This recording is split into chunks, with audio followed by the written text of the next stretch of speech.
গতকাল বিশ্বজুড়ে আলোচনার কেন্দ্রবিন্দুতে ছিল ডোনাল্ড ট্রাম্পের একটি গুরুত্বপূর্ণ মন্তব্য, যেখানে তিনি স্পষ্ট করে জানিয়েছেন যুক্তরাষ্ট্রের লক্ষ্য ইরানের শাসন ব্যবস্থা পরিবর্তন নয়, বরং একটি চুক্তিতে পৌঁছানো। এই বক্তব্য এমন এক সময় এল যখন ইরান এবং যুক্তরাষ্ট্রের মধ্যে সম্পর্ক এক নতুন মোড় নিচ্ছে। দীর্ঘদিনের উত্তেজনা এবং পারস্পরিক দোষারোপের পর ট্রাম্পের এই সুরবদল আন্তর্জাতিক মহলে নানা প্রশ্নের জন্ম দিয়েছে। ঠিক কী নিয়ে প্রশ্ন তুলেছেন তিনি, আর কেনই বা এই মন্তব্যকে গোটা দুনিয়ার মানুষ একটি নতুন কূটনৈতিক পদক্ষেপ বলে আখ্যা দিচ্ছেন? চলুন তাহলে আজকের ভিডিওতে সেটাই জেনে নিই। কেন এই আকস্মিক পরিবর্তন? 2018 সালে যখন ডোনাল্ড ট্রাম্প ইরানের পরমাণু চুক্তি বা joint comprehensive plan of action থেকে যুক্তরাষ্ট্রকে প্রত্যাহার করে নেন, তখন থেকেই দুই দেশের সম্পর্কে নতুন করে অস্থিরতা দেখা দেয়। একের পর এক নিষেধাজ্ঞা আরোপ করা হয় ইরানের ওপর, যা দেশটির অর্থনীতিকে পঙ্গু করে দেয়। তেহরানও পাল্টা ব্যবস্থা হিসাবে ইউরেনিয়াম সমৃদ্ধকরণ বৃদ্ধি করে এবং পারমাণবিক কর্মসূচির সীমা লঙ্ঘন করে। এই পরিস্থিতিতে যখন অনেকেই যুদ্ধ বা শাসন ব্যবস্থা পরিবর্তনের আশঙ্কা করছিলেন, তখনই ট্রাম্পের এই নতুন মন্তব্যটি সামনে আসে। পর্যবেক্ষকদের মতে ট্রাম্পের এই মন্তব্য কয়েকটি কারণে গুরুত্বপূর্ণ। প্রথমত, এটি ইরানের প্রতি যুক্তরাষ্ট্রের কঠোর অবস্থান থেকে কিছুটা সরে আসার ইঙ্গিত দেয়। এতদিন ধরে সর্বোচ্চ চাপ নীতি অনুসরণ করার পর এটি একটি চুক্তির দিকে যাওয়ার ইঙ্গিত। দ্বিতীয়ত, এটি ট্রাম্পের আসন্ন নির্বাচনের কৌশল হতে পারে। একটি সফল চুক্তি তাকে পররাষ্ট্রনীতিতে একটি বড় জয় এনে দিতে পারে। তৃতীয়ত, মধ্যপ্রাচ্যের শান্তি ও স্থিতিশীলতা ফিরিয়ে আনতে এটি একটি গুরুত্বপূর্ণ পদক্ষেপ হিসাবে বিবেচিত হচ্ছে, যেখানে ইরানের একটি বড় ভূমিকা রয়েছে। ট্রাম্পের স্পষ্ট বার্তা।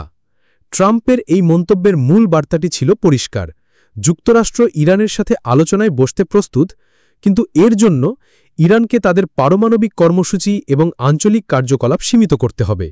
তিনি বারবার জোর দিয়েছেন যে তিনি একটি নতুন এবং ভালো চুক্তি চান, যা ইরানের পারমাণবিক উচ্চাকাঙ্ক্ষা চিরতরে বন্ধ করে দেবে।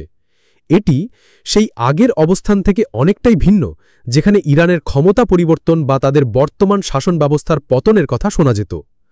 এই বক্তব্যের পর আন্তর্জাতিক মহলে মিশ্র প্রতিক্রিয়া দেখা গেছে। ইউরোপীয় দেশগুলো, যারা পরমাণু চুক্তি রক্ষায় বরাবরই আগ্রহী ছিল, তারা ট্রাম্পের এই মন্তব্যকে স্বাগত জানিয়েছে। তাদের মতে এটি আলোচনার পথ খুলে দেবে এবং উত্তেজনা প্রশমনে সহায়ক হবে। অন্যদিকে ইসরায়েল এবং সৌদি আরবের মতো দেশ, যারা ইরানের ব্যাপারে কঠোর অবস্থান চায়, তারা এই মন্তব্যে কিছুটা হতাশ হয়েছে। অতীত এবং বর্তমানের সংযোগ। বোয়িং কোম্পানির ত্রুটিপূর্ণ বিমান নিয়ে আমরা যে খবরটি দেখেছিলাম, সেখানে জন বার্নেট এবং জোশুয়া ডিনের মতো হুইসেল ব্লোয়াররা দুর্নীতি এবং ত্রুটিপূর্ণ উৎপাদনের বিরুদ্ধে সরব হয়েছিলেন। তাদের মৃত্যু অনেক প্রশ্ন তৈরি করেছিল এবং কোম্পানির বিরুদ্ধে তদন্ত শুরু হয়েছিল। আজকের এই খবরটিও অনেকটা সেই রকমই। যদিও এখানে সরাসরি দুর্নীতির অভিযোগ নেই, কিন্তু একটি দেশের পররাষ্ট্রনীতির হঠাৎ পরিবর্তন এবং এর পেছনের কারণগুলো নিয়ে জনমনে প্রশ্ন থেকে যায়। ট্রাম্পের এই নতুন অবস্থান কি কেবল আলোচনার একটি কৌশল, নাকি সত্যিই এটি দীর্ঘমেয়াদী সমাধানের দিকে একটি পদক্ষেপ? এই ঘটনা প্রবাহ এমন এক জটিল পরিস্থিতির ইঙ্গিত দিচ্ছে, যেখানে বৈশ্বিক রাজনীতি ও অর্থনীতি ওতপ্রোতভাবে জড়িত।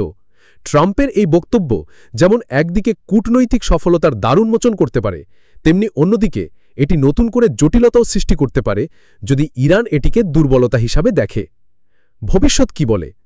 ট্রাম্পের এই মন্তব্যের পর এখন বল ইরানের কোর্টে।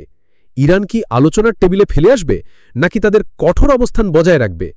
বিশ্বজুড়ে কূটনৈতিক তৎপরতা বেড়েছে এবং সবাই তীক্ষ্ণ দৃষ্টি রাখছে ইরান ও যুক্তরাষ্ট্রের পরবর্তী পদক্ষেপের দিকে। আমরা আশা করি এই পদক্ষেপগুলো বিশ্ব শান্তি ও স্থিতিশীলতার পথে সহায়ক হবে। গতকাল বোয়িং বিমান দুর্ঘটনার পর আহমেদাবাদের প্রত্যেকটি ক্ষতিগ্রস্ত পরিবারকে আমরা গভীর সমবেদনা জানিয়েছিলাম।